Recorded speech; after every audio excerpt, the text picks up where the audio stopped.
ছুটি শুরুর দিনে রাজধানী ছাড়ার ধুম, প্রিয়জনের সাথে ঈদ আনন্দ উদযাপনের স্বপ্ন নিয়ে বাড়ির পথ ধরেছেন হাজারো মানুষ।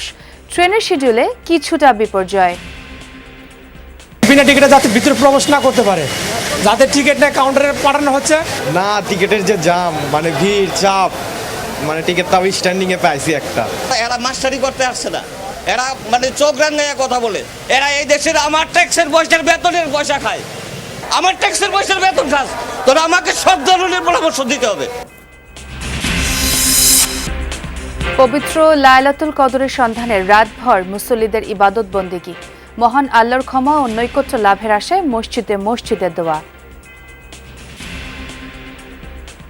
আল্লাহর কাছে সবার মঙ্গলের জন্য দোয়া করব। আল্লাহর কাছে যেন চাইতে পারে যেন আমার গুনাহ যেন মাফ হয়ে যায়। তোমরা আল্লাহর ইবাদত এমনভাবে করো যেন আল্লাহকে তোমরা দেখতে পাও। যদি আল্লাহকে তোমরা দেখতে নাও পাও, আল্লাহ তোমাদেরকে দেখে। নতুন জটিলতায় জুলাই আদেশের সাংবিধানিক ভিত্তি, গণভোটের প্রস্তাব বাস্তবায়নে আইনগত বাধ্যবাধকতা নেই সরকারের, বলছেন বিশেষজ্ঞরা। পরবর্তীতে এটা বাস্তবায়ন হবে কিনা এটা অনেকটা নির্ভর করবে রুলিং পার্টির উপরেই, যেহেতু তাদের 2/3 মেজরিটি আছে। এই জুলাই সনদে তাদের যে কমিটমেন্ট ছিল কতখানি সেটা অনার করবেন। বাড়তি অর্থ খরচ না করে প্রস্তুত করা হয়েছে প্রধানমন্ত্রীর সরকারি বাসভবন যমুনা। তারেক রহমান কবে উঠবেন সে সিদ্ধান্তের অপেক্ষায় গণপূর্ত বিভাগ। মাননীয় প্রধানমন্ত্রী বাহুল্য খরচ পরিহার করতে চান সবসময়, তা আমরা কোনো বাহুল্য খরচে যাচ্ছি না।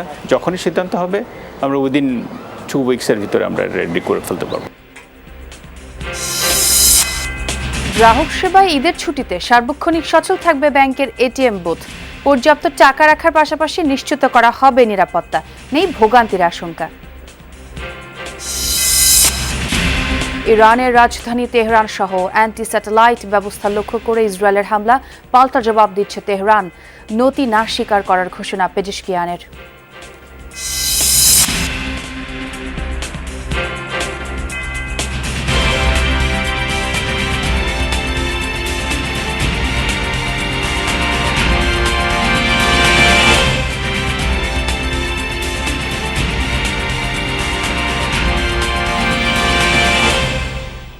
দর্শক শুভ সকাল, আমন্ত্রণ যমুনা নিউজে। সঙ্গে আছি আমি ছোয়া খন্দকার। আর এতক্ষণ শিরোনাম দেখছিলেন। ঈদের ছুটির প্রথম দিন আজ টানা 7 দিনের ছুটি পাচ্ছেন সরকারি কর্মকর্তা কর্মচারীরা। পরিবারের সবার সাথে ঈদ উদযাপন করতে ভোর থেকেই ঢাকা ছাড়ছেন ঘরমুখো মানুষ। ঈদযাত্রার ভোগান্তি আর ভিড় এড়াতে অনেকেই আগেভাগে ফিরছেন বাড়ি। ছুটি শুরুর দিনে লঞ্চ, ট্রেন ও সড়কপথে রাজধানী ছাড়া মানুষের ঢল। গত কয়েকদিনের তুলনায় কমলাপুর রেল স্টেশনে ঘরমুখো মানুষের চাপ বেড়েছে। প্ল্যাটফর্মগুলোতে প্রবেশে অবশ্য বেশ কড়াকড়ি ব্যবস্থা নেওয়া হয়েছে। এছাড়া চাপ বেড়েছে অন্যান্য যানবাহনেও। ঈদের যাত্রা নিরাপদ ও নির্বিঘ্ন রাখতে আইনশৃঙ্খলা বাহিনী রয়েছে সতর্ক অবস্থানে।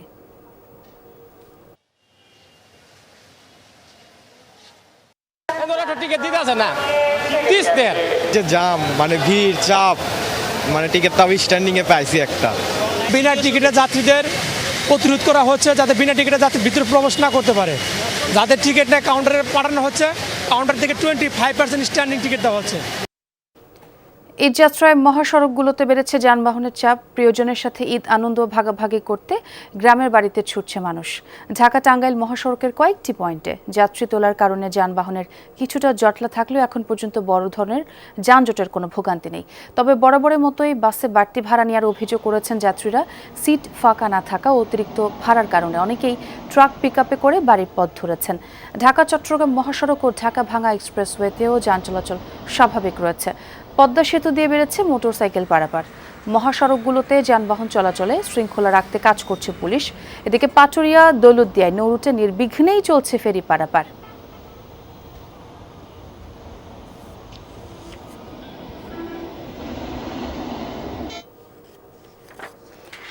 দর্শক, যেমনটি বলছিলাম, সরকারি ছুটির শুরুর দিনে ঈদ উল ফিতর উদযাপনের লঞ্চ, ট্রেন ও সড়কপথে বাড়ি ফিরছে রাজধানীবাসী।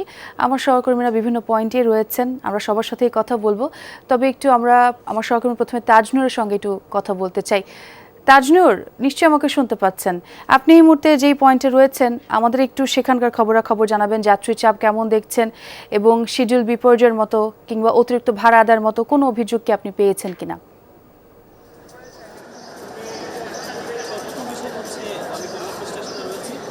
কমলাপুর স্টেশনে এবার পরিস্থিতি এমন, অর্থাৎ তাদের যে সার্বিক তৎপরতা সেটা এমন যে সেখানে আসলে অতিরিক্ত যাত্রী হওয়ার সম্ভাবনা অন্তত আজকের দিনে অন্তত খুবই ক্ষীণ। কেননা আমি আছি এই মুহূর্তে আসলে দ্বিতীয় পয়েন্টে, অর্থাৎ একজন যাত্রী কমলাপুর স্টেশনে প্রবেশের পর প্রাথমিক একটা চেক পয়েন্টে তিনি দাঁড়াবেন, সেখান দিয়ে প্রবেশ করে একটা নির্দিষ্ট প্রবেশ পথ দিয়ে এসে চূড়ান্তভাবে যখন তিনি প্ল্যাটফর্মে প্রবেশ করবেন তার ঠিক এক মুহূর্তে অর্থাৎ দ্বিতীয় ধাপে তিনি আরেকটা চেকপোস্টের মুখে পড়বেন। অর্থাৎ রেলওয়ের কর্মকর্তা যারা রয়েছেন তারা একেবারে খুব সকাল থেকে এই টিকিট যাচাইয়ের কাজটি করছেন। অর্থাৎ এই দফায় তারা অন্তত ভীষণ রকম দৃঢ় প্রতিজ্ঞ যে কোনোভাবেই টিকিট ছাড়া কেউ যেন প্ল্যাটফর্মে প্রবেশ করতে না পারে। তার ফলে যে বিষয়টি হবে যে যদি টিকিট সহ যাত্রীরা প্ল্যাটফর্মে প্রবেশ করে তবে ট্রেনে যে নির্দিষ্ট সিটগুলো রয়েছে সেই সিটের বিপরীতে যতগুলো টিকিট রেলওয়ে বিক্রি করেছে সেই যাত্রীরাই কেবলমাত্র ট্রেনে ভ্রমণ করতে পারবেন। এবং এই ব্যাপারটি আমরা গত বছরও দেখেছিলাম, এবারও সেই ধারাবাহিকতা রয়েছে। যদিও আজকের দিনে এই সকালবেলাতে মানুষের আসার যে প্রবণতা সেটা আগের যে কোনো দিনের চেয়ে বেশি, যেমনটি বলা হচ্ছিল যে সরকারি ছুটি আজকে থেকে শুরু হয়েছে, তার ফলে সবাই আসলে যে যার মতো করে প্রস্তুতি নিয়ে গ্রামের বাড়ির দিকে রওনা করেছেন। এবং যারা আগে থেকে টিকিট কেটে রেখেছিলেন তাদের তো একটা আলাদা রকমের ব্যাপার রয়েছে, এক ধরনের নির্ভার যাত্রা এবং শেষ পর্যন্ত সব সুন্দরভাবে গ্রামের বাড়িতে পৌঁছাবেন সেরকম একটা প্রচেষ্টা কিংবা সেরকম একটা তৎপরতা রয়েছে। শিডিউল বিপর্যয়ের মতো ঘটনা রেলওয়েতে এখন অবধি সেই অর্থে একেবারেই নেই, বরং সকালবেলা থেকে মাত্র 2টি ট্রেন দেখেছি 10 থেকে 15 মিনিট দেরি করে ছেড়েছে। তবে সেটিও খুব বেশি আসলে যাত্রীদের প্রভাব ফেলবে এমনটি বলবার অন্তত সুযোগ নেই। বাকি যে ট্রেনগুলো রয়েছে আন্তনগর, কমিউটার কিংবা লোকাল মেইল যে সমস্ত ট্রেন রয়েছে সবই আসলে সঠিক সময়ে ছেড়ে যাচ্ছে। যে প্ল্যাটফর্মে নির্দিষ্ট সময়ে প্রবেশ করার পর, অর্থাৎ আমরা যেটিকে বলি যে লাইন পাওয়ার পর তারা আসলে খুব একটা আর দেরি করছেন না। সব মিলিয়ে কমলাপুরের এবার যে যাত্রা অর্থাৎ ট্রেনে মানুষের যে যাত্রা সেটি তাজুন, আমরা কমলাপুর রেলওয়ে স্টেশনের খবর জানছিলাম, সেখানে নির্বিঘ্নেই যাত্রী পারাপার হচ্ছে। আমরা একটু সড়কপথে খবরাখবর জানবো। গাবতলী থেকে যুক্ত হচ্ছেন সহকর্মী রাব্বি সিদ্দিকী, তাকে দেখতে পাচ্ছি।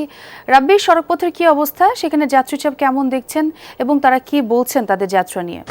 যেহেতু ঈদের ছুটি শুরু হয়ে গেছে আজকে থেকে, তাই যাত্রী চাপ অন্যান্য বারের তুলনায় কিন্তু এবার বেশি। ছুটিটাও অনেক বড়, 7 দিনের ছুটি।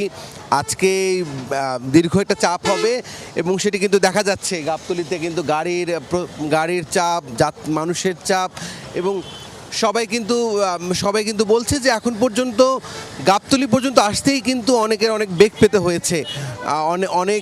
অনেক দীর্ঘ যানজট পেরিয়ে কিন্তু এই গাবতলীতে আসতে হয়েছে এবং দেখতেই পাচ্ছেন যে পুরো গাবতলীতে গাড়ির কয়েক স্তরের লাইন কিন্তু দাঁড়িয়ে গেছে।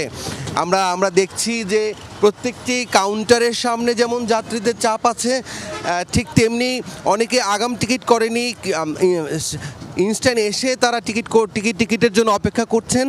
এবং আমরা দেখেছি প্রত্যেকটা কাউন্টারের সামনে কিন্তু ভিড় আছে। যাবেন কোথায়? বাস কখন ছিল? বাস তো ছিল 7:45-এ, লেখা ছিল 8টায় আসার কথা। আমরা যাবো সিরাজগঞ্জ যাবেন। এখন পর্যন্ত কেমন দেখছেন? এখন পর্যন্ত বাস তো আসলে অনেক এক্সট্রা দিছে, যার জন্য চলতেছে মোটামুটি, ওরকম প্যারার মধ্যে নাই। প্যারা নাই এখনো না? কেমন মনে হচ্ছে এখন পর্যন্ত যাত্রা কেমন হবে? ঈদ যাত্রা মনে তো হচ্ছে ভালো হবে, আমরা আশাবাদী ইনশাল্লাহ। আশাবাদী মানে এই পর্যন্ত আসতে কি কোনো ঝামেলা হয়েছে? না এই পর্যন্ত কোনো ঝামেলা হয়নি। মানে সবাইকে নিয়েই তো যাচ্ছেন, প্রতিবারই তো যান, এবার হ্যাসেল কেমন হবে কি মনে করছেন? এখন অনেক বছর পরে ভাবতেছি এবার হয়তো জ্যাম হবে না। হ্যাঁ, মনে হ্যাঁ, অনেক বড় ছুটি, হয়তো সবাই এখন যেহেতু আজকে ছুটির প্রথম দিন, আজকে জ্যাম না হওয়ার সম্ভাবনাটাই বেশি তাই মনে হচ্ছে। ধন্যবাদ। শুনছিলেন যে এই গাবতলীতে যতগুলো কাউন্টার আছে প্রায় প্রত্যেকটি কাউন্টারে কিন্তু মানুষের চাপ দেখতে পাচ্ছি, যাত্রীদের চাপ দেখতে। একটু কাউন্টারের ভেতরে পরিবেশ দেখায়, গাড়ির জন্য অপেক্ষা করছেন এখানে যাত্রীরা। এবং আজকে যেহেতু প্রথম ঈদ যাত্রা, সাপ্তাহিক ছুটি শুরু হয়েছে, তো স্বাভাবিকভাবেই যাত্রীদের ধারণা যে যাত্রী চাপ কম হবে এবং অনেকেই খুব স্বাচ্ছন্দ্যে যেতে পারবেন, সেই কথাটাই কিন্তু তারা বলছেন। আমরা একটু দেখাতে চাই, প্রত্যেকটি কাউন্টারের পরিবেশ দেখাতে চাই এবং যাত্রীদের সাথে একটু কথা বলতে চাই। একটু জানতে চাই ভাই, আপনার কখন গাড়ি ছিল? 8টার সময়। হ্যাঁ, না আমার লোক অলরেডি চলে গেছে, আমি এই গাড়িতে। কেমন চাপ দেখছেন এবার? চাপ খুব কমই হচ্ছে। হ্যাঁ। শুনছিলেন যে আসলে যাত্রীরা যারা আছেন তারা মনে করছেন যে এই যাত্রা এবার স্বাচ্ছন্দ্যেরই হবে। একদম রাব্বি, বাস টার্মিনালের অবস্থাটা দেখলাম আপনার মাধ্যমে, অনেক ধন্যবাদ আপনাকে।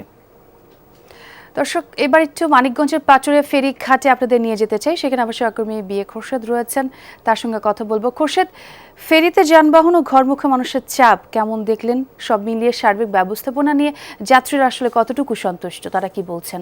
ছোঁয়া, ঘরমুখী মানুষের চাপ কিন্তু আসলে বেলা বাড়ার সাথে সাথে আমরা দেখছি যে পাটুরিয়া ঘাটে কিন্তু বাড়ছে, এবং সকালের থেকে আমরা এসে যে চিত্রটি দেখছি যে ছোট গাড়ি এবং মোটর সাইকেলের চাপ কিন্তু, প্রাইভেট কার, ব্যক্তিগত গাড়ি যেগুলো রয়েছে, মাইক্রোবাস, সেগুলোর চাপ কিন্তু আসলে বেশি।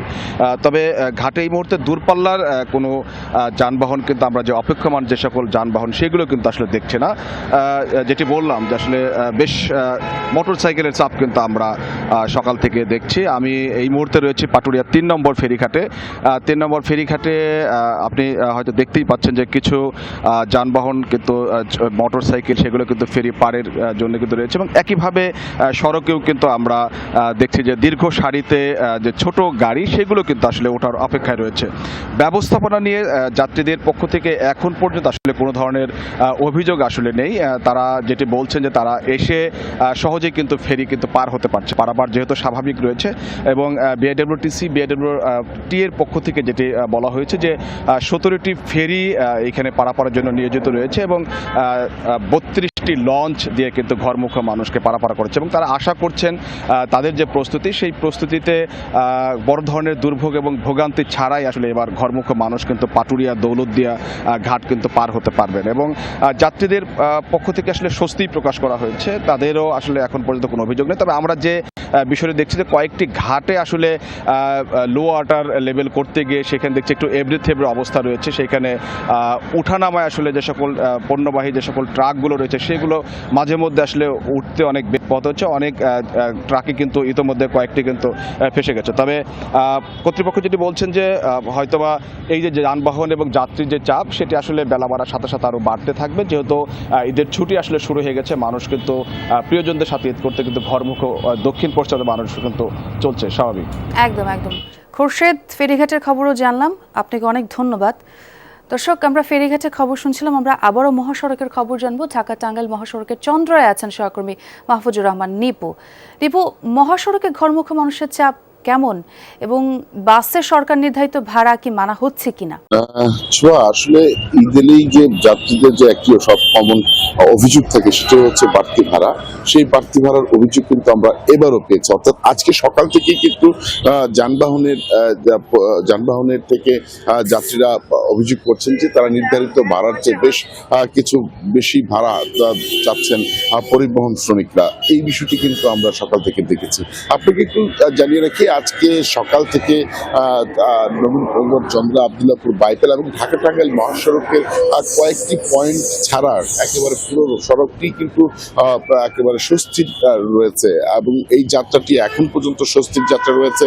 যদিও চন্দ্রা ত্রিমুরে এসে যারা গাজীপুর হয়ে উত্তরবঙ্গে প্রবেশ করবেন, কিংবা গাবতলী হয়ে যারা নবীনগর চন্দ্রা মহাসড়ক ব্যবহার করে প্রবেশ করবেন, তারা শুধুমাত্র চন্দ্রাতে এসে ছোট্ট একটি জটলা পাবেন যানবাহনের, এরপর কিন্তু আবারও ফাঁকা, এমনটি কিন্তু আমরা দেখেছি। আপনাকে আরেকটি বিষয় জানিয়ে রাখি যে অন্যান্য বছরের তুলনায় এবারও কিন্তু ট্রাকে চেপে মানুষ যেভাবে পারছেন সেভাবে কিন্তু তারা গন্তব্যে ছুটছেন। আমরা সকাল থেকে কিন্তু শত শত মোটরসাইকেল যুগে কিন্তু যাত্রীরা তাদের গন্তব্যে যেতে আমরা দেখেছি। তো এখন পর্যন্ত যদি বলা চলে যে কন্ট্রোল রুমের যে তথ্য আর বাস্তবের চিত্র মোটামুটি একই রয়েছে, অর্থাৎ কোথাও কোনো ধরনের যে বড় ধরনের জটলা, ঘন্টার পর ঘন্টা দাঁড়িয়ে থাকা, এমন কিন্তু চিত্র এখন পর্যন্ত মহাসড়কগুলোতে নেই। তো সবকিছু মিলিয়ে যদি বলতে চাই যে এখন পর্যন্ত অনেকটা স্বস্তির যাত্রাই হবে উত্তরের, এখন পর্যন্ত রয়েছে ছোঁয়া।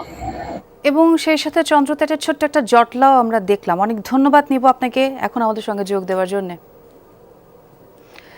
রমজানের শেষ দশকের সবচেয়ে মহিমান্বিত রাত লাইলাতুল কদর, যে রাতকে হাজার মাসের চেয়েও শ্রেষ্ঠ বলা হয়েছে পবিত্র কোরআনে। সেই পবিত্র রাতের সন্ধানে আর মহান আল্লাহর ক্ষমা ও নৈকট্য লাভের আশায় নির্ঘুম রাত যাপন করছেন ধর্মপ্রাণ মুসল্লিরা। মশগুল ছিলেন ইবাদত বন্দিগিতে। জাতীয় মসজিদ বায়তুল মোকাররম সহ রাজধানী জুড়ে মসজিদে মসজিদে হয়েছে বিশেষ দোয়া মোনাজাত। সে মহিমান্বিত রাতেই হজরত মুহাম্মদ সাল্লাল্লাহু আলাইহিসসাল্লামের উম্মতদের জন্য নাজিল হয়েছিল পবিত্র আল কোরআন শরীফ। এই রাতে ইবাদতে মশগুল হন ধর্মপ্রাণ মুসল্লিরা। মসজিদে মসজিদেও চলে ইবাদত বন্দেগী। হাজার মাসের শ্রেষ্ঠ রজনীতে কায়মনোবাক্যে আল্লাহর কাছে প্রার্থনা করেন ইসলাম ধর্মাবলম্বীরা। খতম তারাবি শেষে অশ্রু ঝরিয়ে কাঁদেন পাপ মুক্তির আশায়। আগামী দিনগুলো সহজ ও শান্তির হোক, থেমে যাক হানাহানি, এই প্রার্থনা তাদের। আর ওদেরকে আমি বলেছিলাম যে সব তারাবি যদি তোমরা শেষ করো তাহলে 27শে রমজানের যে তারাবি আমরা বাইতুল মোকাররমে আদায় করব। আল্লাহর কাছে সবার মঙ্গলের জন্য দোয়া করব। এখানে নামাজ পড়বো, নামাজ পড়ে 12টা পর্যন্ত পড়বো, তারপরে আর কি বাসায় যাবো। ব্যক্তিগত নফল ইবাদতের সওয়াব বহুগুণ বেড়ে যায় এ রাতে। তেলাওয়াত, জিকির আসগারে রাত যত গভীর হয় ততই উদাসীন মুমিনের মন চায় স্রষ্টার অনুকম্পা। এই রাতটার জন্য আমরা গভীর অনেক আনন্দে থাকি, আবার অনেক অপেক্ষাও করি। তোমরা আল্লাহর ইবাদত এমনভাবে করো যেন আল্লাহকে তোমরা দেখতে পাও। যদি আল্লাহকে তোমরা দেখতে নাও পাও, আল্লাহ তোমাদেরকে দেখে। খোঁজার বন্ধু যেতে পারে এবং রাব্বুল আলামিনের কাছে, আল্লাহর কাছে যেন চাইতে পারে যেন আমার গুনাহ যেন মাফ হয়ে যায়। কেউ কেউ রাতভর ইবাদতের বিরতিতে টুপি আর আতরের সৌরভে আরেকটু উপভোগ করেন এ রাত। মসজিদ থেকে বেরিয়ে অনেকের গন্তব্য সেই বাবা মা স্বজনের কাছে, একদিন যারা পাশে ছিলেন আজ কবরে। নিজের বাবা যেরকম এখানে আছে, আমার নানি আছে, দাদা আছে, দাদি আছে, সবাই আমরা আমাদের আত্মীয় স্বজন এইখানেই আসছি দোয়া করার জন্য। আমাদের তো যারা মারা গেছে তারা গ্রামে, তো তাদের স্মরণে গ্রামে তো যাইয়া দোয়া করা সম্ভব না, দূরে বসে করলেও হয়। রমজানের শেষ 10 দিনের প্রতিটি বিজোড় রাতে মুসলিমরা তালাশ করেন এই মহিমান্বিত রাত। তানজিম শাফিন, যমুনা নিউজ, ঢাকা। জুলাই আদেশের সাংবিধানিক ভিত্তি নিয়ে নতুন জটিলতায় রাজনৈতিক অঙ্গন। সরকারি দলের ভিন্ন মতের কারণে গণভোটের ভবিষ্যৎ নিয়ে শঙ্কা প্রকাশ করছেন কেউ কেউ। তাদের মতে জুলাই সনদের বাস্তবায়ন এখন কেবল বিএনপি সদিচ্ছার উপর নির্ভর করছে। আইনজ্ঞদের মত, গণভোটের প্রস্তাব বাস্তবায়নে আইনগত বাধ্যবাধকতা নেই সরকারের, তবে জনরায় মানতে নৈতিক চাপ রয়েছে। সেই সাথে আছে বিরোধী দলের আন্দোলনের হুমকিও। 24-এর গণঅভ্যুত্থানে আওয়ামী লীগ সরকার পতনের পর দাবি ওঠে সংস্কারের, যেন রাষ্ট্র কাঠামোয় স্বৈরতন্ত্র ফিরে না আসে। তখনকার আন্দোলনে অংশ নেয়া সব রাজনৈতিক দলের দীর্ঘ আলোচনায় চূড়ান্ত হয় জুলাই সনদ। জনগণ তাতে মত দেয় গণভোটের মাধ্যমে। জুলাই আদেশ ও গণভোটের 4 প্রশ্নে সম্মতি ছিল না বিএনপির। উচ্চকক্ষে পিআর সহ নোট অব ডিসেন্ট দেওয়ার সিদ্ধান্তে অনড় ছিল দলটি। জুলাই আদেশ অনুযায়ী শপথ কিংবা ফলাফলের 30 দিনের মধ্যে ডাকা হয়নি সংবিধান সংস্কার পরিষদের অধিবেশন। বিএনপি গণভোটের পক্ষে ছিল, বিএনপি সনদে স্বাক্ষর করছে, বিএনপি গণভোটে হ্যাঁ ভোট চাইছে, এবং বিএনপি এখন এসে বলতেছে যে এটা সংবিধানে নাই, সেই জন্য এটা আমরা করতে পারতেছি না। এর চাইতে হাস্যকর, এর চাইতে স্ববিরোধী অবস্থান আসলে যেই দল একটা 3 বার ক্ষমতায় ছিল তাদের কাছ থেকে এটা অসম্ভব রকমের অপ্রত্যাশিত।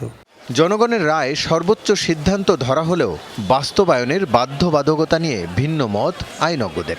কারো মতে সংবিধানের মৌলিক পরিবর্তনের স্থায়ী রূপ দিতে জনগণের সরাসরি মতামত জরুরি। আবার কারো মতে সংবিধানে গণভোটের বিধান না থাকায় শক্ত ভিত্তি তৈরি হয়নি। সংস্কার পরিষদের প্রয়োজনীয়তাও দেখছেন না তারা।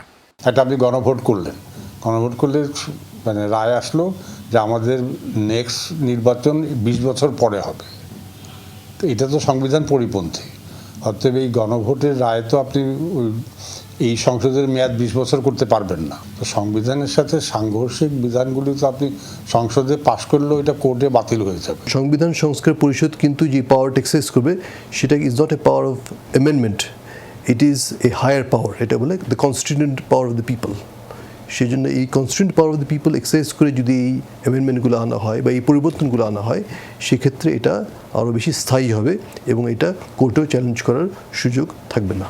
তবে অভ্যুত্থান পরবর্তী পরিস্থিতি বিবেচনায় জুলাই সনদ বাস্তবায়নে বিএনপি নৈতিক চাপে থাকবে বলে মনে করেন তারা। গণভোটের আলোকে আলাদা পরিষদ গঠন না হলেও সংস্কার এড়িয়ে যাওয়া বিএনপির জন্য কঠিন বলে মত তাদের। সেক্ষেত্রে জুলাই সনদ ও গণভোটের বাস্তবায়ন নির্ভর করছে বিএনপির সদিচ্ছার উপর। এখন পরবর্তীতে এটা বাস্তবায়ন হবে কিনা এটা অনেকটা নির্ভর করবে রুলিং পার্টির উপরই, যেহেতু তাদের 2/3 মেজরিটি আছে। এই জুলাই সনদে তাদের যে কমিটমেন্ট ছিল কতখানি সেটা অনার করবেন, এটা অনেকটা তাদের উপর এখন নির্ভর করছে। সরকার যদি চায় ও বাস্তবায়ন করতে, তো আইনজীবীরা গিয়ে তো এটাকে চ্যালেঞ্জ করবে। আর আমাদের অতীতে মানে পঞ্চম, সপ্তম, অষ্টম, ত্রয়োদশ, ষোড়শ, মানে অনেকগুলি সংবিধান সংশোধনী কোর্ট বাতিল করে দিয়েছে। নিজস্ব ৩১ দফা সংস্কার প্রস্তাবে বেশি গুরুত্ব দিতে চায় বিএনপি। তবে জুলাই সনদ আরও স্পষ্ট ও প্রয়োজনীয় রূপরেখা তৈরি করেছে বলে মনে করেন এই রাজনীতিবিদ। বাস্তবায়ন আদেশটা চ্যালেঞ্জ করলেই পারতেন, গণভোটটা চ্যালেঞ্জ করলেই পারতেন, অথবা গণভোটে নার পক্ষে দাঁড়াইতে পারতেন। সবই তো তাদের জন্য ওপেন ছিল। রক্তক্ষয়ী জুলাই অভ্যুত্থানের পরও রাষ্ট্র সংস্কার না হলে ভবিষ্যতে রাজনৈতিক অনিশ্চয়তার আশঙ্কা থাকছে বলে মনে করেন তারা। রাসেল আহমেদ, যমুনা নিউজ, ঢাকা। বাড়তি অর্থ খরচ না করে অপচয় কমিয়ে প্রস্তুত করা হয়েছে প্রধানমন্ত্রীর সরকারি বাসভবন যমুনা। এর মধ্যে প্রধানমন্ত্রী তারেক রহমান কয়েকটি কর্মসূচি এখানে পালন করলেও বসবাসের জন্য কবে যমুনায় উঠবেন তা জানাননি। গণপূর্তে প্রধান প্রকৌশলী জানিয়েছেন যমুনা প্রস্তুত। প্রধানমন্ত্রীর নির্দেশনা অনুযায়ী বাহুল্য খরচ না করেই প্রয়োজনীয় সংস্কার করা হয়েছে। অন্যদিকে ঈদের পরপরই প্রধান বিরোধী দলীয় নেতা ও মন্ত্রীরা তাদের জন্য প্রস্তুত বাসভবনে উঠতে পারবেন বলে জানিয়েছে গণপূর্ত বিভাগ। রাজীব আহমেদের রিপোর্ট। প্রধানমন্ত্রীর বাসভবন, গণভবন এখন জুলাই জাদুঘর। বিকল্প হিসাবে আছে মিন্টু রোডের রাষ্ট্রীয় অতিথি ভবন যমুনা, যেখানে ছিলেন প্রধান উপদেষ্টা ডক্টর মোহাম্মদ ইউনূস। জাতীয় নির্বাচনের পর ২৮ ফেব্রুয়ারি যমুনা ছেড়েছেন তিনি। নতুন প্রধানমন্ত্রী তারেক রহমান দায়িত্ব গ্রহণের পরও আগের মতো পরিবার নিয়ে থাকছেন গুলশান এভিনিউর ১৯৬ নম্বর বাসায়। নিরাপত্তা ও অভ্যন্তরীণ সুবিধা বিবেচনা করে তার বাসভবন হিসাবে প্রস্তুত করা হয়েছে যমুনা। প্রধানমন্ত্রীর নির্দেশনা অনুযায়ী অপচয় কমাতে এর সংস্কার কাজে বাড়তি খরচ হচ্ছে না বলে জানিয়েছেন গণপূর্তের প্রধান প্রকৌশলী। মাননীয় প্রধানমন্ত্রী বাহুল্য খরচ পরিহার করতে চান সবসময়, তা আমরা কোনো বাহুল্য খরচে যাচ্ছি না। ভেতরের যে মেইনলি রং, হাইজেনিক ওয়াশ বলে যেটাকে, সেটাই আমরা মূলত করছি, যাতে আমরা খুব অল্প বাজেটের ভিতরে সাশ্রয়ীভাবে জিনিসটা করতে পারি। তবে প্রধানমন্ত্রী তারেক রহমান যমুনায় কবে উঠবেন এর চূড়ান্ত সিদ্ধান্ত এখনো পায়নি গণপূর্ত বিভাগ। প্রধান প্রকৌশলী জানিয়েছেন যখনই নির্দেশনা পাবেন সেই অনুযায়ী প্রস্তুতি নেওয়া আছে। অলমোস্ট রেডি হয়ে গেছে। আর ইতিমধ্যে যমুনাতে তো মাননীয় প্রধানমন্ত্রী কয়েকটা প্রোগ্রামও করেছেন। তো সুতরাং যদি সিদ্ধান্ত হয় আমাদের খুব বেশি সময় লাগবে না। যখনই সিদ্ধান্ত হবে আমরা উইদিন 2 উইকসের ভিতরে আমরা রেডি করে ফেলতে পারবো। অন্যদিকে ঈদের পরই প্রধান বিরোধী দলীয় নেতা জামায়াত আমির ডাক্তার শফিকুর রহমান উঠবেন মিন্টু রোডের সরকারি বাসায়। যে বাসাগুলো আমরা অলরেডি বুঝে পেয়েছি সেগুলো সংস্কার কাজ আমরা রেডি করছি।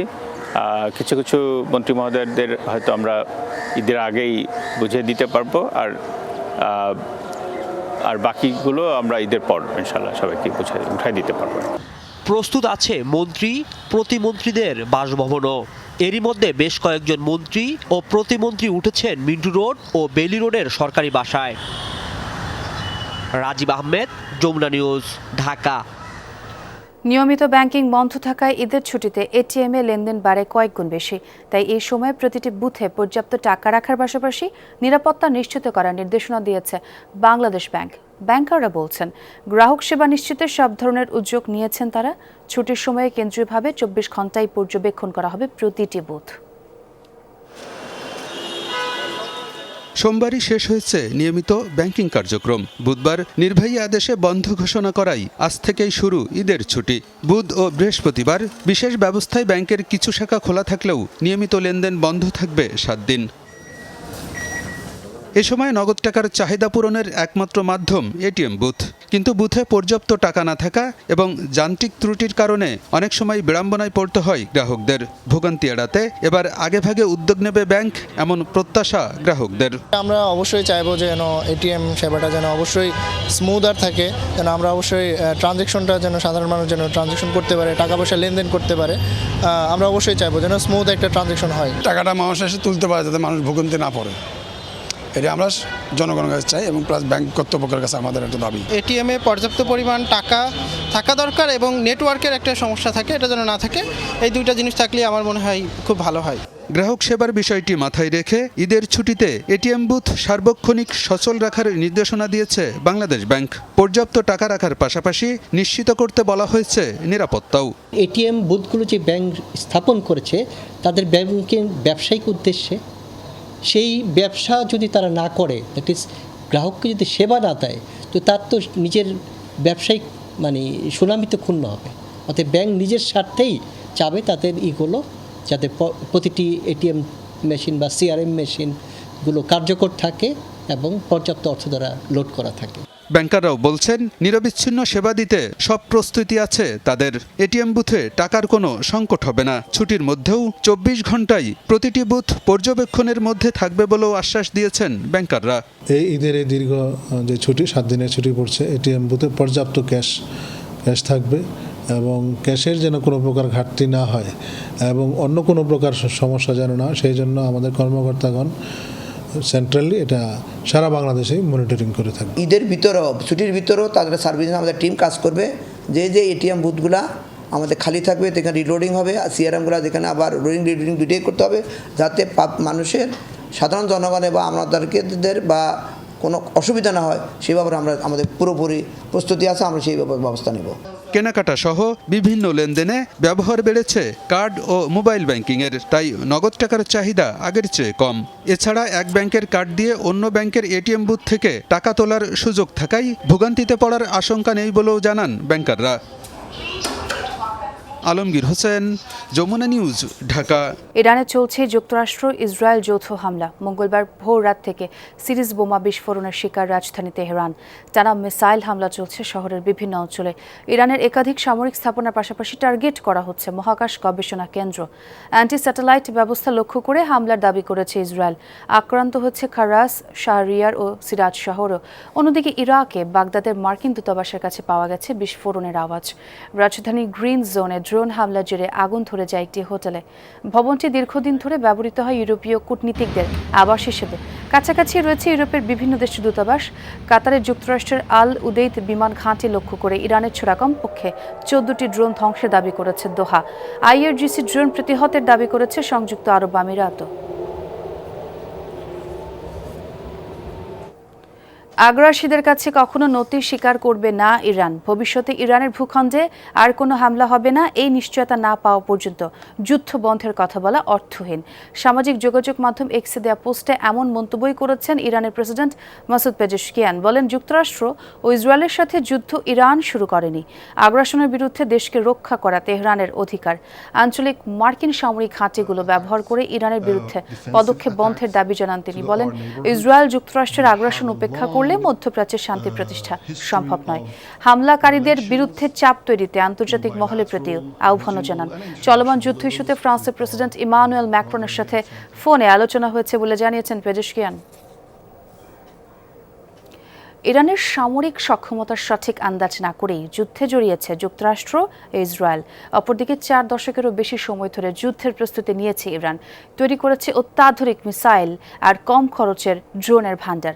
সময়ের সাথে সাথে যুদ্ধের নতুন কৌশল এনেছে। আগে চেয়ে অনেক কমিয়ে আনা হয়েছে মিসাইল হামলার সংখ্যা। এর কারণ ব্যাখ্যা করে বিশ্লেষকরা বলছেন, চলমান যুদ্ধ ক্রমেই কোণঠাসা হয়ে পড়ছে যুক্তরাষ্ট্র ও ইসরায়েলের যৌথ বাহিনী।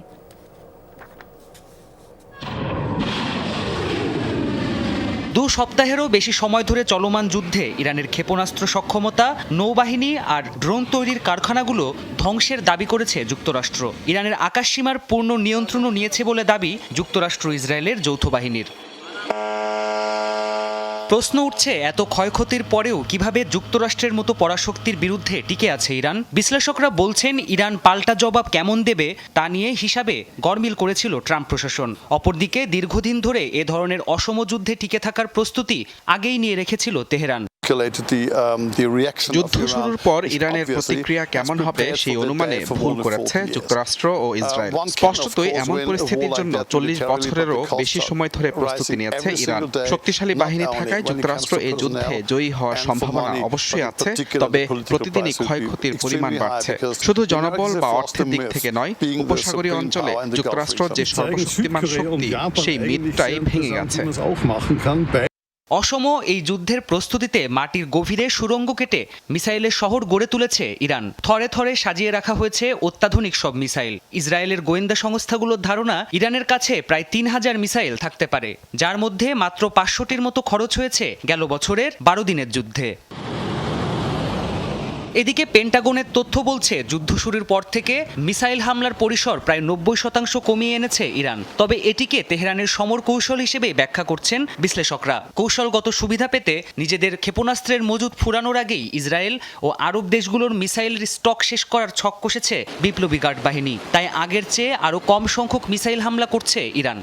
এটা মূলত সময়ের সাথে লড়াই, আর এই লড়াইয়ে জয়ের সম্ভাবনা দেখছি ইরান। আপনি যতক্ষণ শত্রুদের মনে আতঙ্ক তৈরি করতে সক্ষম, ততক্ষণ কতগুলো মিসাইল ছুড়লেন সেটা গুরুত্বপূর্ণ নয়। মিসাইল ছাড়াও ড্রোন তৈরির দীর্ঘ অভিজ্ঞতা রয়েছে ইরানের। বিশ্লেষকরা বলছেন সেই অভিজ্ঞতা কাজে লাগিয়ে দ্রুত ও কম খরচে শাহেদ 136-এর মতো ড্রোন তৈরি করতে সক্ষম ইরান। প্রাণপ্রতিম কুণ্ডু, যমুনা নিউজ। ইসরায়েলে অভিযান চালানোর পর আবারও আলোচনায় ইরানের সিজ্জিল ক্ষেপণাস্ত্র। পবিত্র কোরআনে বর্ণিত পাখির ঝাঁকের ছোড়া পাথরের নামানুসারে নামকরণ করা হয়েছে মিসাইলটির, যা শব্দের চেয়েও 13 গুণ বেশি গতিতে ছুটতে পারে। বিশেষত্ব হল উৎক্ষেপণের পর 2 ধাপে গতি সঞ্চার করে ক্ষেপণাস্ত্রটি। সর্পিল আকৃতিতে রহস্যময়ভাবে এগিয়ে যায় লক্ষ্যবস্তুর দিকে।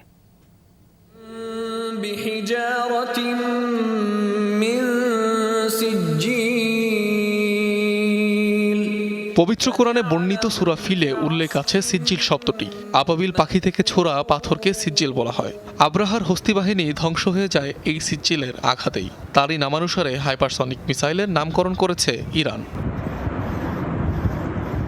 উৎক্ষেপণের পর মাঝ আকাশে সাপের ফণার মতো গতিপথ নিয়ে এগিয়ে যায় এই মিসাইল। যুক্তরাষ্ট্র ইসরায়েলের সাথে চলমান যুদ্ধের মাঝে প্রথমবারের মতো সিজ্জিল 2 ক্ষেপণাস্ত্র ব্যবহারের দাবি করেছে ইরান। দেশটির রাষ্ট্রীয় সংবাদ মাধ্যম প্রেস টিভিতে IRGCর বরাত দিয়ে বিষয়টি জানানো হয়। ইরানের তৈরি সিজ্জিল 2 ক্ষেপণাস্ত্রটি মূলত মাঝারি পাল্লার ক্ষেপণাস্ত্র, যা ভূমি থেকে ভূমিতে নিক্ষেপযোগ্য। এর সর্বোচ্চ পাল্লা 2000 কিলোমিটার। উৎক্ষেপণের পর মিসাইলটি 2 ধাপে গতি সঞ্চার করে। এমনকি ওড়ার সময় ক্ষেপণাস্ত্রটি তার দিকপথ পরিবর্তন করতে পারে, যে কারণে উড়ন্ত অবস্থায় এটিকে দেখতে অনেকটা সাপের ফণার মতো লাগে। প্রায় 18 মিটার দৈর্ঘ্যের এই মিসাইল 700 কেজি পর্যন্ত বিস্ফোরক বহন করতে পারে। ক্ষেপণাস্ত্রটির সম্মিলিত ওজন 23,500 কেজির বেশি। জ্বালানি হিসেবে সলিড ফুয়েল ব্যবহার করায় এর সবচেয়ে বড় সুবিধা হল দ্রুত উৎক্ষেপণ ক্ষমতা। 90-এর দশকের শেষ দিকে সিজ্জিল ক্ষেপণাস্ত্রটির উদ্ভাবন শুরু হয়। মূলত স্বল্প পাল্লার জিলজাল ক্ষেপণাস্ত্র কর্মসূচির ওপর ভিত্তি করে তৈরি করা হয় এটি। 2008 সালে প্রথম এই ক্ষেপণাস্ত্রের পরীক্ষামূলক উৎক্ষেপণ শুরু হয়। সিজ্জিলকে আশুরা ক্ষেপণাস্ত্র বলেও ডাকা হয়ে থাকে।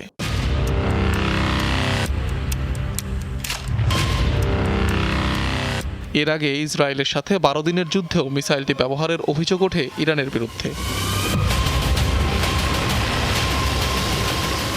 অনিক রহমান, যমুনা নিউজ। গতরাতে কয়েকটি জেলায় ঝড় ও শিলাবৃষ্টি হয়েছে, এতে ক্ষতি হয়েছে ফসলের। স্থানীয়রা জানায় গতরাতে 11টার দিকে গাইবান্ধার পলাশবাড়ি, গোবিন্দগঞ্জ সহ বিভিন্ন এলাকায় হালকা বৃষ্টি শুরু হয়, পরে নামে শিলাবৃষ্টি। কোথাও কোথাও বয়ে যায় ঝোড়ো হাওয়া। একটানা 15 থেকে 20 মিনিট ধরে শিলাবৃষ্টি হয় বলে জানিয়েছেন স্থানীয়রা। এতে উঠতি ধান সহ ফসলের ক্ষতি হয়েছে। এছাড়া সদর, সাদুল্লাপুর, সুন্দরগঞ্জ ও ফুলছড়িতেও কম বেশি বৃষ্টি হয়েছে। পটুয়াখালীতেও রাতে ঝড় হয়েছে। এ সময় ঘন ঘন বজ্রপাতে বাসিন্দাদের মাঝে আতঙ্ক ছড়ায়। বাউফল ও রাঙ্গাবালী উপজেলায় ঝড়ের তীব্রতা বেশি ছিল বলে জানিয়েছেন স্থানীয়রা। রাঙ্গাবালীর চর মুন্তাজ এলাকায় উপড়ে পড়েছে অনেক গাছপালা, ক্ষতি হয়েছে বেশ কিছু কাঁচা বাড়ি ঘরের। বৃষ্টিতে চরাঞ্চলে তরমুজ চাষাবাদে বেশ ক্ষয়ক্ষতির শঙ্কা চাষিদের। শুরু হয়েছে ঈদের ছুটি, ঘরমুখী মানুষের চাপ। দেশের প্রতিটি মহাসড়কে বাড়ি ফিরে যেন স্বস্তির হয়, সেই আশা নিয়েই রওনা হন মানুষ। তবে রাস্তা দুরবস্থার কারণে প্রতি বছরই হয়রানির শিকার হতে হয় যাত্রীদের। ঢাকা বরিশাল মহাসড়কের মাদারীপুর অংশ খানাখন্দে ভরপুর, সেই সাথে 3 হুইলারের দাপটে দুর্ঘটনাও ঘটে প্রতিনিয়ত। এসব হয়রানি থেকে মুক্তি পেতে প্রশাসনের কঠোর নজরদারির দাবি যাত্রী চালকদের। ঈদ মৌসুমে রাত কিংবা দিন পুরো 24 ঘন্টায় মহাসড়কে থাকে যানবাহনের চাপ। ঢাকা বরিশাল মহাসড়কও তার ব্যতিক্রম নয়। পদ্মা সেতু চালুর পর থেকেই এই রুটের চাপ বেড়েছে কয়েক গুণ, কিন্তু সেই অনুযায়ী হয়নি সংস্কার। ফরিদপুর থেকে বরিশাল পর্যন্ত 6 লেনে উন্নীত করার কথা থাকলেও নানা জটিলতায় থমকে আছে কাজ। মাদারীপুর অংশে কিছু দূর পরপরই রাস্তার দুরবস্থা চোখে পড়ার মতো। খানাখন্দের কারণে ঝুঁকি নেই পথ পাড়ি দিতে হয় যানবাহনগুলোকে। সেই সাথে মহাসড়কে 3 চাকার বাহনের দাপট দুর্ঘটনার সংখ্যা আরও বাড়িয়ে তোলে। রাস্তায় মনে করেন পোল্ট্রি খাওয়ার পালা হয়ে গেছে, তারপরে গেছি, কিন্তু এখন এরা যে রাস্তা, এই রাস্তার উপরে রাস্তা করছে, রাস্তা ফ্রম না করে কিন্তু এরা রাস্তার উপরে আবার কিছু করছে। এটা তো আসলে গ্রহণযোগ্য না। এই রাস্তা তো বৃষ্টির দিনে মনে করেন যে আস্তে আস্তে বাড়ি কাকার বাড়ি লাগে সব। এখানে প্রতিনিয়ত আপনার রোড অ্যাক্সিডেন্ট হচ্ছে। রোড অ্যাক্সিডেন্টের ফলে অসহায় হয়ে পড়তেছে আমরা, আশেপাশে যারা বসবাস করে তারা। যান চলাচল অনেকটা বিঘ্ন ঘটে। যাত্রীদের তারাও দরকার না, একটা গাড়ি আবার ঠিক করলে যাত্রী আবার কি চালায়, এই কারণে ড্রাইভার মাথা গরম করে আরো ধরে চালায়, এটাও আমাদের দুর্ঘটনা ঘটে। ঢাকা ভাঙা এক্সপ্রেসওয়ে নিয়েও ভয় থাকেন স্থানীয়রা। গাড়ির দ্রুত গতির কারণে এই রাস্তায় দুর্ঘটনা নতুন কিছু নয়। বিষয়গুলো সমাধানে প্রশাসনের নজরদারির তাগিদ যাত্রী চালকদের। লোকাল সার্ভিস এরা কিন্তু প্রতি ব্যাপারে কিছু জানে না, ক্যামেরা এগুলো, তারা যদি গাড়ি নিয়ে ঢুকে তাহলে দুর্ঘটনা করার সম্ভাবনা আছে। অটো অ্যাক্সিডেন্ট করে, অটো হলো প্রায় থাকে গ্রামীণ, আপনি সিঙ্গেল দিব টাপ করে ব্রেক, ওর পিছে কি গাড়ি চলছে। যাতায়াত বেশি, গাড়ি বেশি, কিন্তু রোড হলো অনেক ছোট। এটা অতি শিগগির এটা মনে করেন আপনার 4 লাইন 6 লাইন করা উচিত। সড়ক সংস্কারের পাশাপাশি ঈদে যেন অতিরিক্ত ভাড়া না নেওয়া হয় সেই বিষয়ে আমলে নেয়ার দাবি সচেতন মহলের। রাহিম সারোয়ার, যমুনা নিউজ। এখন থেকে স্পাইসি ক্রিস্পি পটাটা প্রাণ পটাটা, একটি স্বনির্ভর বিস্কুট। ছোট বড় ধনী গরিব সবার জন্য ঈদ নিয়ে আসে আনন্দের বার্তা। সেই আনন্দকে রাঙিয়ে তুলতে মাসব্যাপী চলে কেনাকাটাও। প্রিয়জনকে নিয়ে ঈদ উদযাপনে সবাই সাধ্য অনুযায়ী পছন্দের পোশাক কেনেন। কেউ ছোটেন আলো ঝলমলে শপিং মলে, আবার কারো ভরসা ফুটপাতের বাজার। নিউ মার্কেট সহ রাজধানীর ফুটপাতের বাজারগুলোতে তাই নিম্ন ও মধ্যবিত্তদের ভিড়। বেচা বিক্রি ভালো হওয়ায় খুশি ফুটপাতের ব্যবসায়ীরাও।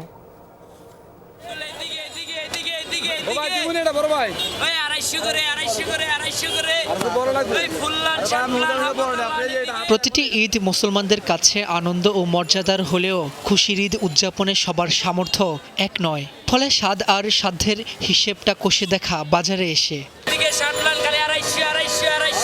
দ্রব্যমূল্যের ঊর্ধ্বগতির এই টালমাটাল সময়ে স্বল্প আয়ের মানুষের ঈদের কেনাকাটা যেন হিসেব নিকেশের মধ্যেই সীমাবদ্ধ। বাজেটের নানা কাটছাট করে হলেও শেষ মুহূর্তে পরিবারের সদস্যদের জন্য নতুন পোশাক কিনতে চায় সবাই। তাই ঈদের ঠিক আগে আগে নতুন পোশাকের জন্য নিউ মার্কেটে এই ভিড়। আল্লাহর রহমতে ভাই, আল্লাহ পাঞ্জাবি কিনলাম, প্যান্ট কিনলাম, শার্ট কিনলাম, গেঞ্জি কিনলাম। আগের তুলনায় অনেক বেশি, আগে যাই সীমিতর ভিতর ছিল। আমরা যে টাকা আয় করি এই টাকা আমাদের কেনাকাটা এবং ঈদ উদযাপন ফ্যামিলিগতভাবে আমরা নিয়ে সুন্দরভাবে কাটতে পারবো। চাকরি তো জানেন যে গণা টাকা, এই টাকা দিয়ে সংসার চলা এবং মার্কেট করা। বড় কথা হইলো কি ফ্যামিলির খুশির জন্য দুইটাই ঈদ আসে, তো ওই অনুযায়ী আমরা অ্যামাউন্টটা তেমন হিসাব করি না। 200 থেকে 1000 টাকার মধ্যেই শার্ট, প্যান্ট, জুতাসহ ছেলেদের ঈদের আনুষঙ্গিক সবই পাওয়া যায় এখানে। এমনকি শপিং মল থেকে কিছুটা কম দামে পাওয়া যায় শিশু, মেয়ে ও নারীদের পোশাক। সকাল রাত বিভিন্ন কিছু কইরা আবার কেউ কিনতে পারে না, এই আর কি। আমরা তো কিনতে পারিনি একটাও। ওই দেখতেছি এটা আর কি শার্ট 600 টাকা বা 500 টাকা কম পাইছি। অন্যান্য জায়গার তুলনায় আমরা কিছুটা কমে পাই, তো এখান থেকে এই জন্য কিনা আর কি। আমাদের মার্কেটে যে এটা 200, আমাদের জায়গায় 150 করে পাওয়া যায়। বিক্রেতারা বলছেন ফুটপাতে দোকান হওয়ায় বাড়তি ভাড়া নেই, যার কারণে কিছুটা কম দামে বিক্রি করতে পারছেন তারা। তো একটা পাঞ্জাবি 500 টাকা করে বিক্রি করি, এখানে মার্কেটে নিতে গেলে যা 1000-1200 টাকা লাগবে। কারণ আমাদের খরচ কম, আমাদের মোটামুটি সবাই কিনতে পারে এবং আমাদের অল্প লোভে আমাদের পোষায়। এগুলো মার্কেটে বিক্রি করে 700-800 টাকা, আমরা এখানে বিক্রি করতেছি 250 টাকা। আমাকে এখানে সীমিত লাভ। ফুটপাত হলেও পছন্দের প্রয়োজনীয় পোশাকে পরিবারের সঙ্গে ঈদ উদযাপনকেই প্রাধান্য দিচ্ছেন নিম্ন ও মধ্যবিত্তরা। স্বাদ আর সামর্থ্যের এই বিপরীত সম্পর্কই জানান দেয় ঈদ সবারই। রাব্বি হোসেন, যমুনা নিউজ, ঢাকা। আমের সোনালী মুকুলে ভরে উঠেছে রাজশাহী ও মেহেরপুরের বাগানগুলো। এরই মধ্যে ফুল থেকে বের হচ্ছে গুটি। এবার আবহাওয়া অনুকূলে থাকলে বাম্পার ফলনের আশা বাগান মালিকদের। তাই নিয়মিত কীটনাশক প্রয়োগ করে পরিচর্যায় ব্যস্ত তারা। গাছের ফলন ধরে রাখতে বাগান মালিকদের নিয়মিত পরামর্শ দিচ্ছে কৃষি সম্প্রসারণ অধিদপ্তরও।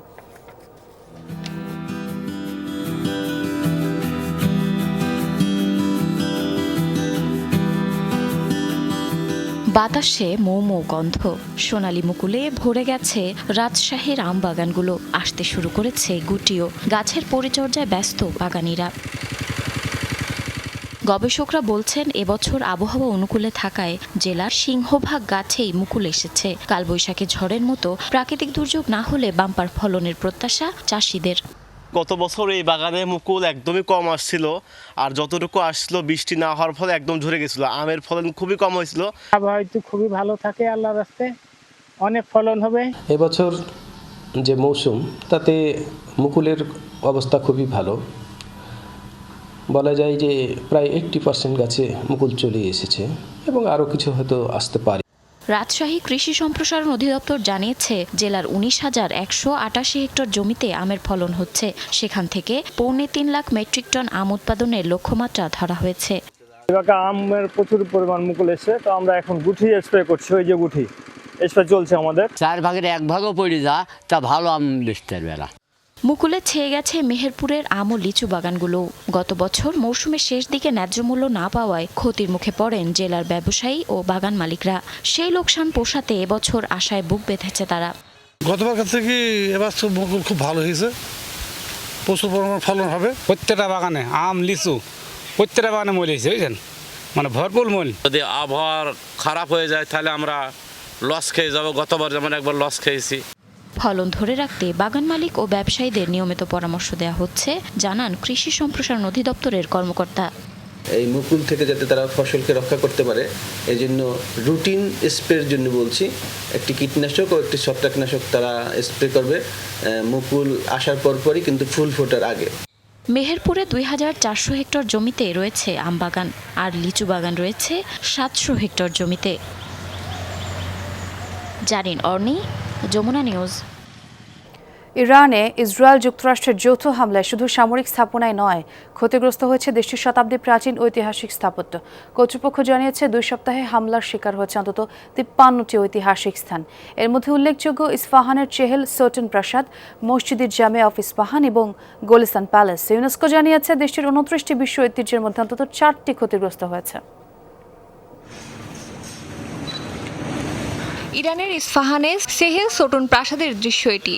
যুক্তরাষ্ট্র ইসরায়েলের যৌথ হামলায় ক্ষতিগ্রস্ত ইউনেস্কোর বিশ্ব ঐতিহ্য তালিকাভুক্ত এই স্থাপনা। 17 শতকের এই প্রাসাদের দেয়ালচিত্র, দরজা জানালা, স্তম্ভ ও স্থাপত্যশৈলী ছিল পর্যটকদের অন্যতম আকর্ষণ। ক্ষতির শিকার শহরের 1000 বছরেরও প্রাচীন ধর্মীয় স্থান মসজিদ ই জামে। ইসলামী শিল্প ও স্থাপনার বিবর্তনের ইতিহাস জানতে গবেষক, পর্যটক, স্কলার সহ বিভিন্ন শ্রেণীর মানুষের তীর্থস্থান এটি। টানা 2 সপ্তাহের হামলায় শুধু সামরিক স্থাপনায় নয়, ক্ষতিগ্রস্ত হয়েছে শতাব্দী প্রাচীন ইতিহাসও। দেশটির সাংস্কৃতিক ঐতিহ্য মন্ত্রণালয় জানিয়েছে 56টি প্রাচীন স্থাপত্য ক্ষতির মুখে পড়েছে। এর মধ্যে রয়েছে জাদুঘর, ঐতিহাসিক বাজার, সরকারি ভবন এবং মসজিদ। আছে তেহরানের কাজার আমলের সুসজ্জিত প্রাসাদ, গোলিস্তান প্যালেস। সরকার জানিয়েছে কুর্দিস্তান অঞ্চল ছাড়াও লোরেস্তান ও কেরমানশাহ প্রদেশের বিভিন্ন ঐতিহাসিক স্থাপনাকে লক্ষ্য করে হামলা চালানো হচ্ছে। পরিস্থিতি নিয়ে উদ্বেগ জানিয়েছে ইউনেস্কো। সংস্থাটির মতে যুক্তরাষ্ট্র ও ইসরায়েলের সঙ্গে ইরানের যুদ্ধ শুরু হওয়ার পর থেকেই দেশটির 29টি বিশ্ব ঐতিহ্য স্থানের মধ্যে অন্তত 4টি ক্ষতিগ্রস্ত হয়েছে। অস্মিতা বিশ্বাস, যমুনা নিউজ। দর্শক, এ ছিল যমুনা নিউজে। এতক্ষণ যারা সঙ্গে ছিলেন সবাইকে ধন্যবাদ।